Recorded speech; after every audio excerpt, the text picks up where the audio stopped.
Hello बच्चों, कैसे हो आप सब। तो आज हम बात करने वाले हैं बीएमएस और बीएचएमएस की। बहुत बच्चों ने एक क्वेश्चन पूछा है मुझे कि मैम एमबीबीएस और बीडीएस में तो बहुत सैचुरेशन आ गया है, तो ये जो हमारी बीएमएस ब्रांच है और बीएचएमएस ब्रांच है तो ये करियर के लिए कैसी है, इसके बारे में बात करेंगे। तो बेटा सबसे पहली बात है कि जो हमारी बीएमएस और बीएचएमएस दोनों का कोर्स होता है आपका 5.5 साल का, ठीक है। तो अगर तो आपको ये है कि हाँ भाई मुझे पूरी बॉडी का डॉक्टर बनना है, क्योंकि बीडीएस की भी आप बात करें ना तो बीडीएस के बाद भी जॉब्स तो है नहीं, ठीक है। तो हमें करना क्या है। अब कई लोग बोलेंगे जी बीएमएस भी सैचुरेटेड है, बीएचएमएस भी सैचुरेटेड है। तो ऐसे तो बेटा सब कुछ ही सैचुरेटेड है ना। इंजीनियरिंग फील्ड भी सैचुरेटेड है, आप टीचर बनना चाहो वो भी सैचुरेटेड है, ठीक है। आप एग्रीकल्चर में जाओगे आप बोलोगे वहां भी सैचुरेशन है। तो सैचुरेशन हर कहीं है, बट जो सर्वाइवल ऑफ द फिटेस्ट वाली बात है, चार्ल्स डार्विन वाली थ्योरी, मैं बार बार बोलती भी हूँ कि जो इसमें ज्यादा कंपटीशन में पार्टिसिपेट करेगा, जो ज्यादा मेहनत करेगा, तो वो उसको कभी ना कभी सफलता मिलेगी। हो सकता है उसे जॉब ना मिले, ठीक है, बट उसको जो आप क्लिनिकल जो स्किल्स सीखोगे उससे तो आप कहीं ना कहीं सक्सेस पा ही लोगे ना। उसके लिए देखो मेडिकल फील्ड में अगर किसी ने आना है तो ये सोच के आए कि एकदम से निकल के पैसा नहीं आने वाला है, उसमें आपको स्ट्रगल करना पड़ेगा, एफर्ट्स पुट इन करेंगे। क्योंकि जो एक वकील और ये जो डॉक्टर, इनके बारे में एक चीज है, जैसे जैसे डॉक्टर और वकील बूढ़ा होते जाएंगे ना वैसे वैसे जो पब्लिक है इनका ट्रस्ट आता है आप पे, और वैसे वैसे इनकी फीसें भी बढ़ती हैं क्योंकि एक्सपीरियंस बढ़ जाता है ना। हर पेशेंट डिफरेंट है, जितने पेशेंट आपके हाथ से निकलेंगे तो उतने पेशेंट्स मतलब उतना आपका एक्सपीरियंस बढ़ा है, ठीक है। जब एक्सपीरियंस बढ़ता है तो ऑब्वियसली जब आप स्टार्टिंग में नए नए जाओगे आप में वैसा वाला कॉन्फिडेंस नहीं होता है। अगर कॉन्फिडेंस होता भी है तो पब्लिक को तो नहीं पता कि आप कॉन्फिडेंट एनफ हो पेशेंट्स का ट्रीटमेंट करने के लिए, ठीक है। तो इसलिए आपको थोड़ा टाइम देना पड़ेगा इस प्रोफेशन को। जो लोग सोचते हैं कि एकदम से करके निकलेंगे और पैसा कमाना शुरू कर देंगे, वैसा नहीं है।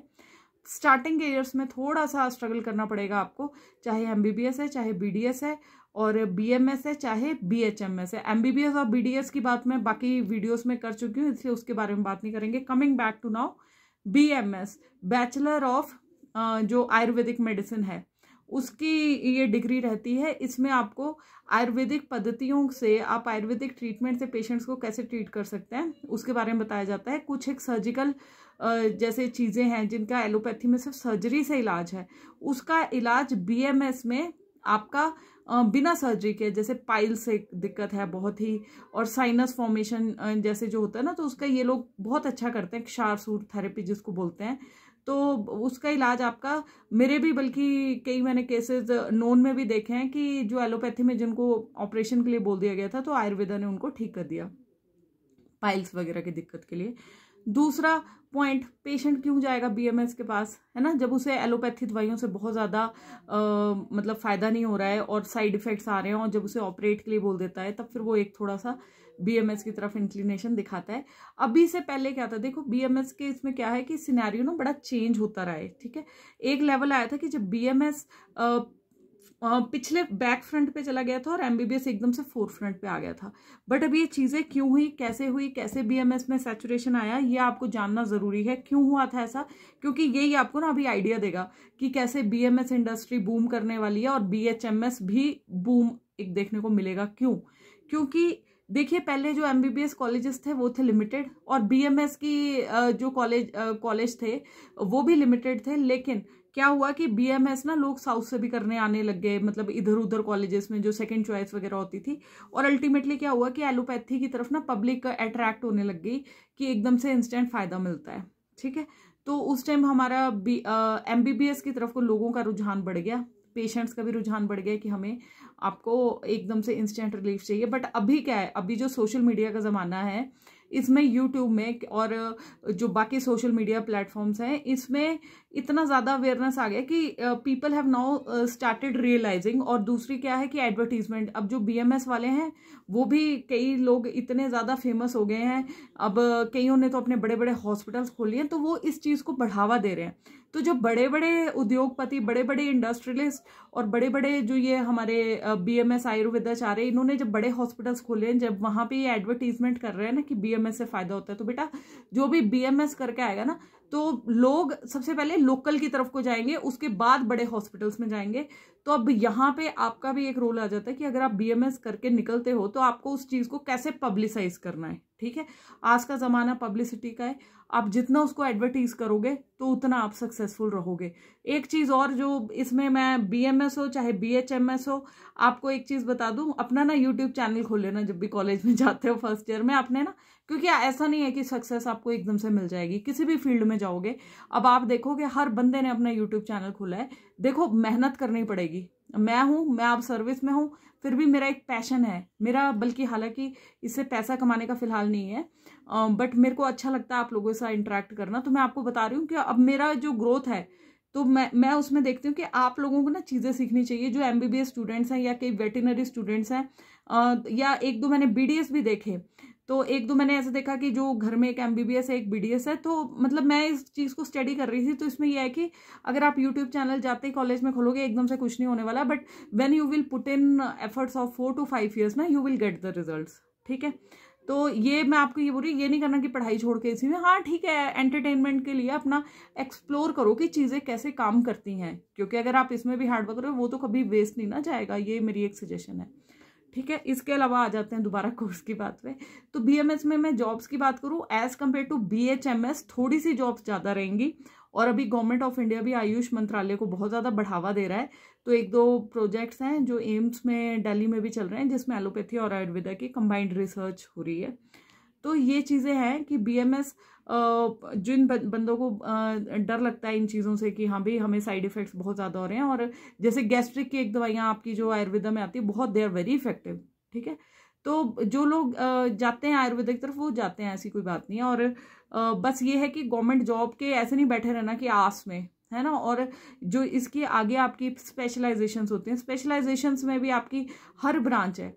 इसमें आपकी जो आप BMS में ना सर्जरीज, माइनर सर्जरीज आप करते हो। ठीक है, और जैसे इसमें पीडियाट्रिक्स जैसे MBBS में होता है, वैसे इसमें बाल रोग करके आता है, फिर पंचकर्मा की आती है, फिर आपका शल्य चिकित्सा आती है, उसके अलग से फिर गायनी की ब्रांचेस है ना। तो ऐसे इनकी 8-9 ब्रांचेस हैं BMS के बाद भी। और आप फॉरेन में भी बात करें ना, तो वहां पे भी योगा प्लस जो थेराप्यूटिक वो है आपकी। अब BMS वाले, इसमें मैं आपको बात करूं, एक संस्कृत से घबरा जाते हैं कई बार कि संस्कृत बहुत पढ़नी पड़ेगी। तो बेटा संस्कृत भी कोई रॉकेट साइंस नहीं है कि जो आपको आएगी नहीं, आ जाएगी आपको, अगर आप इसमें एफर्ट्स पुट इन करोगे।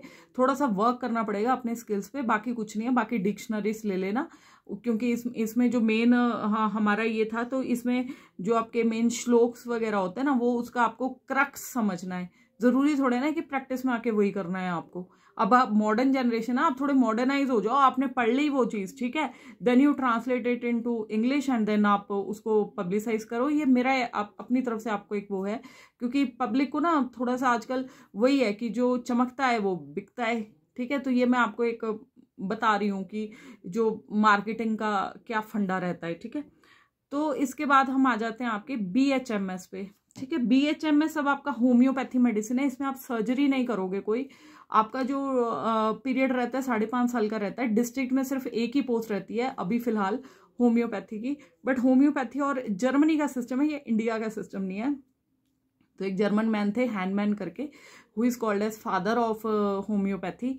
तो इसमें भी वही है कि बिना साइड इफेक्ट्स ये लोग करते हैं। और इन्होंने क्यों होम्योपैथी का ओरिजिन हुआ था, क्योंकि उस टाइम क्या था, इन्होंने देखा, और ये जो इसके होम्योपैथी के फादर है ना, ये पहले MBBS प्रैक्टिशनर थे। इन्होंने क्या करा था, इन्होंने देखा कि बहुत ज़्यादा सर्जिकल वो हो रही हैं चीज़ें, या फिर साइड इफेक्ट्स आ रहे हैं, तो कई क्रूअल प्रैक्टिसेस थी उस टाइम एलोपैथी में। तो इन्होंने एक नोबल सा सिस्टम, एक अलग सा सोचा कि ऐसा क्यों ना बनाया जाए जहाँ पे साइड इफेक्ट्स ना हो।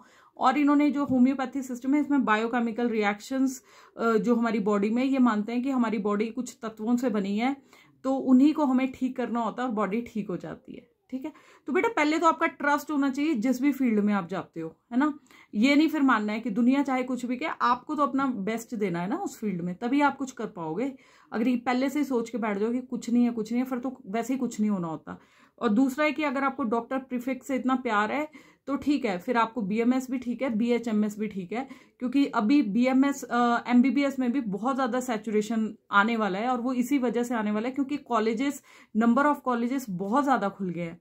जो मैं अभी भी पहले भी बात कर रही थी आई थिंक, उसमें क्या है कि नंबर ऑफ कॉलेजेस धीरे धीरे एमबीबीएस के इतने खुल गए हैं ना, कि मैं हिमाचल की बात करूं, हिमाचल में हर साल 1500 बच्चा पास आउट होकर निकल रहा है थ्रू ऑल इंडिया कोटा, और हिमाचल के से ही 1300 बच्चा आ रहा है, 650 सीटें हैं। तो उसमें अब क्या हो रहा है कि इतनी ज्यादा सीटें जब बच्चा निकल रहा है, पोस्टें कितनी निकल रही हैं, 2 साल पहले निकली थी 250, उसके बाद अभी निकली है 2 सालों में, मतलब 1 साल में आपका 650 बच्चा हुआ, तो 2 सालों में कितना इकट्ठा हो गया, 1400, ठीक है। और बाकी ऑल इंडिया कोटे से भी आए होंगे बच्चे, है ना। तो उनके लिए अब 2 साल के बाद अब 200 सीटें नोटिफाई हुई हैं, ठीक है। तो यही चीज पहले बीडीएस और बीएमएस के साथ हुई थी। तो बट अभी चीजें धीरे धीरे हो सकता है रिवर्सल फेज में जाएं, क्योंकि जैसे जैसे मैंने आपको कहा पब्लिक अवेयर हो रही है, ठीक है। और बीएचएमएस में आपका मैंने बात कर ली कि आपकी पोस्टें होती हैं डिस्ट्रिक्ट में, और इसके अलावा जो सिस्टम है तो ये आपके एंजाइम्स वगैरह इसको फोकस करता है, और ये क्लेम करते हैं कि कोई भी आपको साइड इफेक्ट नहीं होता है मेडिसिन का, ठीक है। तो वो चीजें आपको देखनी पड़ेंगी, क्योंकि लोग तो ऑल्टरनेटिव मेडिसिन की तरफ जाना शुरू हो गए हैं। प्लस होम्योपैथी की मेडिसिन कई लोगों पे बहुत अच्छा काम करती है, तो वो लोग प्रेफर ही इसको करते हैं होम्योपैथी को, है ना। एलोपैथी में वो तभी जाते हैं until and unless there is dire emergency. तो ये, और मैं इसकी प्रोस्पेक्ट्स की बात करूँ, एक बच्चे ने मेरे से क्वेश्चन पूछा था, मैम कि प्राइवेट से अगर हम एमबीबीएस करने जाते हैं तो 50 से 80 लाख का खर्चा आता है, बीएमएस में अगर हम प्राइवेट से करते हैं तो 12 से 15 लाख रुपया आपका प्राइवेट से खर्चा आएगा। और उसके बाद क्या होगा कि आप लोगों को जब स्पेशलाइजेशन करनी है तो वो स्पेशलाइजेशन भी बीएमएस में आपके 30 से 40 लाख रुपए, मतलब टोटल आपका जैसे 6 लाख पर ईयर का है कई यूनिवर्सिटीज का, कईयों का 5 लाख पर ईयर है जब आप पीजी करने जाते हो, तो टोटल जो है तो 40 लाख में आपको बीएमएस में आप एक स्पेशलिस्ट बन जाते हो। बल्कि एमबीबीएस में आप उतने में सिर्फ एक एमबीबीएस डिग्री ले सकते हो, एमबीबीएस डिग्री, और जहाँ स्पेशलाइजेशन का वो आएगा ना, तो एमबीबीएस ने भी आगे जाके स्पेशलाइजेशन करनी है, ठीक है। तो वहां पे भी और भी महंगी हैं सीटें, 30-30 लाख की हैं। तो किसी ने पूछा था कि इज इट वर्थ कि आप 40 लाख में सिर्फ एक डिग्री लेके और यहाँ पे बीएमएस में 2 डिग्रियां ले लो। तो बेटा बात फिर वही आ जाती है कि आपके इंटरेस्ट के ऊपर आप कैसे अपनी फील्ड में परफॉर्म करते हो और कैसे उस चीज को आगे लेके जा सकते हो। अगर अकेले गवर्नमेंट जॉब के भरोसे बैठे रहोगे तब तो फिर आपको ना बाकी टेस्टों की भी तैयारी करनी पड़ेगी, है ना। बाकी टेस्ट जो भी ग्रेजुएट लेवल के हैं उसकी भी साथ में तैयारी करो। ये नहीं कि सिर्फ एक आयुर्वेदा को लेके बैठ जाओ या बीएचएमएस को लेके बैठ जाओ या बीडीएस को लेके चल जाओ अगर आपने गवर्नमेंट जॉब्स में घुसना है, ठीक है। तो उसके लिए आपको सारे, क्योंकि अपने सब्जेक्ट की तो आपको है नॉलेज, बट बाकी भी आपको सब्जेक्ट्स की नॉलेज रखनी है, ताकि जो भी ग्रेजुएट लेवल का टेस्ट है वो भी आप अप्लाई करें उसमें, है ना। एक प्लान बी हमेशा अपना तैयार रखना आपने, ठीक है। तो ये चीजें थी। और इसमें क्या मेन हो जाता है कि जो आपका बाकी जो स्ट्रगल स्टोरी है वो तो हर कहीं सेम है। वो ऐसा कुछ नहीं है कि कोई एक पर्टिकुलर फील्ड में स्ट्रगल है, स्ट्रगल हर फील्ड में है। ये पहले भी थी, आगे भी रहेगी, और सैचुरेशन जो लेवल्स हैं ये भी आते ही रहते हैं, ठीक है। तो ये तो वही बात है कि हाँ भाई, हमें स्ट्रगल करके, जिसने स्ट्रगल कर लिया वो लाइफ में सक्सेसफुल है, अदरवाइज जिसको भी देखोगे वो सब दुखी है अपनी लाइफ से। तो ये कोई नई बात नहीं है, ये पहले भी ऐसा था, आगे भी कंपटीशन ऐसे रहेगा और कंपटीशन बढ़ता ही है। तो इसके लिए आपको खुद जो भी अपना डिसीजन लेना है, तो उसके लिए आपको खुद अपना सेल्फ आत्ममंथन करना पड़ेगा, खुद सोचनी पड़ेंगी चीजें कि आप करना क्या चाहते हो और आप क्या अचीव करना चाहते हो, और उसके लिए जो एफर्ट्स पुट इन करने हैं वो आपको अभी से पुट इन करने पड़ेंगे। सैलरी की बात है तो इसमें क्या है कि सैलरी लगभग दोनों की सेम ही है। इसमें कुछ ऐसा नहीं है कि एक की सैलरी बहुत ज़्यादा है और दूसरी की बहुत कम है। तो स्टार्टिंग सैलरी की मैं बात करूँ तो स्टेट गवर्नमेंट में जो आपकी स्टार्टिंग की सैलरीज की बात है तो वो आपकी आ जाती है लगभग 60 to 70,000, तो इतना है स्टार्ट। लेकिन कई स्टेट्स में कॉन्ट्रैक्ट पीरियड पे भी रखा जाता है, तो कॉन्ट्रैक्ट पीरियड पे आपकी सैलरी की मैं बात करूँ तो वो 40,000 तक रहता है आपका कॉन्ट्रैक्ट पीरियड में, अगर मैं हिमाचल की बात करूँ, ठीक है। तो कॉन्ट्रैक्ट पीरियड में फिलहाल हिमाचल में 2 साल का है, ऐसा ही अलग अलग स्टेट्स में हो सकता है। उसके बाद आप रेगुलर हो जाते हैं तो 70-80,000 तक आप आराम से कमा सकते हैं, ठीक है। बट वही बात है कि jobs are limited. Private practice की बात कर लेते हैं तो बीएमएस में आप प्राइवेट में अगर जाओगे तो आपको नाइट जो ड्यूटीज होती है ना, तो वो आपको ऑफर की जाती हैं। तो उसमें आपका जो पैकेज रह सकता है वो कहीं भी वेरी कर सकता है 25 से 40,000 में, depending on the hospital you are working in, and it will increase gradually, ठीक है। एकदम से सडन इंक्रीज नहीं आने वाला है। प्लस बीएचएमएस की बात कर ले तो फिलहाल बीएचएमएस के लिए प्राइवेट में इतनी अपॉर्चुनिटीज नहीं है, उनके लिए एक ही रास्ता रह जाता है, या तो गवर्नमेंट जॉब ठीक है। दूसरा क्या रह जाता है आपका कि क्लिनिकल प्रैक्टिस, ठीक है। अब तीसरा क्या एस्पेक्ट है कि आप एज जो लेक्चरर्स भी काम कर सकते हो। ये तो बीएमएस वाले भी कर सकते हैं, बीएचएमएस वाले भी कर सकते हैं in ayurvedic colleges and in homeopathic colleges. Himachal की मैं बात करूं तो हिमाचल में अभी फिलहाल 3 आपके बीएमएस कॉलेजेस हैं और 1 होम्योपैथिक कॉलेज है, ठीक है। होम्योपैथिक कॉलेज आपका सोलन में, और जो आपके दूसरे ये बीएमएस के कॉलेजेस हैं तो ये एक डिस्ट्रिक्ट मंडी में है, एक पपरोला पालमपुर में है गवर्नमेंट सरकारी कॉलेज, और एक बिलासपुर साइड है। तो आप ये देखो कि होम्योपैथी में ना कंपटीशन कम है क्योंकि एक ही कॉलेज है, ठीक है। तो होम्योपैथ आपको कम मिलेंगे। प्लस लेकिन होम्योपैथी में आपको क्या करना है, क्या फ्यूचर प्रोस्पेक्ट है, उसमें बेटा आपको खुद भी जो वन ऑफ द एक चेन है डॉक्टर बत्रास होम्योपैथिक क्लिनिक करके, तो ये पूरे इंडिया में फैली हुई है। तो he is one of the highest earning जो स्टार्टअप्स हैं और डॉक्टर्स हैं। तो ये डॉक्टर बत्रा होम्योपैथिक क्लिनिक, ये आप लोगों को अलग अलग डिस्ट्रिक्ट्स में, अलग अलग स्टेट्स में आपको जॉब प्रोवाइड करते हैं। प्लस आप ये देखो इस बंदे का दिमाग देखो कि ये कई मतलब उनकी टक्कर में खड़े हैं ये लोग, मैक्स आपके 40s की, ठीक है। अभी तो ये तो देखो माइंडसेट की बात है कि इन्होंने वहां पे आपका जो होम्योपैथी है कहते हैं कि स्किन पे बहुत अच्छा काम करता है, हेयर फॉल पे बहुत अच्छा काम करता है। तो ये तो बाकी तो आप पे भी, आपको भी थोड़ा काम करना पड़ेगा ना कि किस चीज को हमने कैसे एडवर्टीज करना है और कैसे लोगों को उसके बारे में जागरूक करना है, ठीक है। इसके अलावा कोई भी किसी को क्वेश्चन होगा तो आप छोड़ सकते हैं, I will try to answer that. और बाकी इसमें यही है कि क्लिनिकल प्रैक्टिसेस पे तो आपको खुद काम करना पड़ेगा। प्लस मैं अगर आपको नॉलेज दे रही हूँ तो मैं आपको रास्ते बता सकती हूँ, है ना, कौन सा रास्ता ए और बी रास्ता, ये तो आपको ही चूज करना है। ऐसा कोई भी इंसान नहीं है। और कई मैंने यूट्यूबर्स देखे हैं वो सीधा डायरेक्ट बोल देते हैं कि हाँ भाई बीएमएस और बीएचएमएस में से ये सही है, आप ये ले लो। आप अभी ले लोगे उस चीज को और आज से 5-6 सालों बाद आप उस बंदे को जाके पकड़ोगे कि हाँ भाई तूने तो ये कहा था और हम तो सेटल हुए नहीं है, ठीक है। तो बेसिक होता है अगर कोई आपको बिल्कुल ये कह रहा है कि हाँ कंफर्म हो गई, नहीं नहीं ये कर लो, तो ऐसा कुछ नहीं है बेटे। आप किसी को ब्लेम नहीं, आप सोचो कि हाँ भाई ब्लेम गेम चल रहा है या फिर किसी ने बोल दिया हमें और किसी का आप इतना बड़ा एडवाइस मान ले, तो आपको सबकी सुननी है, करनी है अपने मन की, एक इन्फॉर्म्ड डिसीजन लेना है। अगर आप डिसीजन लेने में अभी भी अगर आपको लग रहा है कि हाँ भी मेरे को दिक्कत हो रही है, तो आप अपने पेरेंट्स के साथ बैठ के बात कीजिए और खुद उन चीज़ों का प्रॉस और कॉन्स, इसको ना एक बार खुद बैठ के अवलोकन करो कि हाँ यार एक पेपर ले लो जिसके ऊपर लिख लो कि हाँ यार यहाँ गया तो ये होगा, यहाँ गया तो ये होगा, तो मेरा किस तरफ को इंटरेस्ट है, ठीक है। तो बाकी बोलने वाले तो बहुत बोल देंगे कि हाँ भाई डेफिनेटिव मैं बोल देती हूँ कि हाँ भाई बीडीएस इज बेटर, अगर मेरे को जॉब मिल गई आपको क्यों नहीं मिलेगी। तो बेटा ऐसा नहीं है, क्योंकि कई लोग इसका हर सिक्के के ना 2 पहलू होते हैं, ठीक है। तो हमें पॉजिटिव भी देखना है, नेगेटिव भी देखना है, उसके बाद हमें रास्ता चूज करना है। क्योंकि मुझे उस टाइम कई चीज़ें नहीं पता थी, तो हमें जैसा किसी ने जो गाइड किया और तो हमने उसके अकॉर्डिंग डिसीजन लिया। बट अभी मुझे लगता है कि हमें अगर प्रॉपर गाइडेंस मिली तो मैं अपनी लाइफ में और बहुत कुछ अच्छा कर सकती थी जितना मेरा पोटेंशियल है। तो बेटा वही बात आपकी है कि आप लोगों में भी बहुत पोटेंशियल है, बस आपको ना उसको एक देखने की जरूरत है कि हाँ यार हम किस फील्ड में अच्छा कर सकते हैं, और जो भी फील्ड चूज करो फिर अपना 100% दे दो उसमें, ठीक है।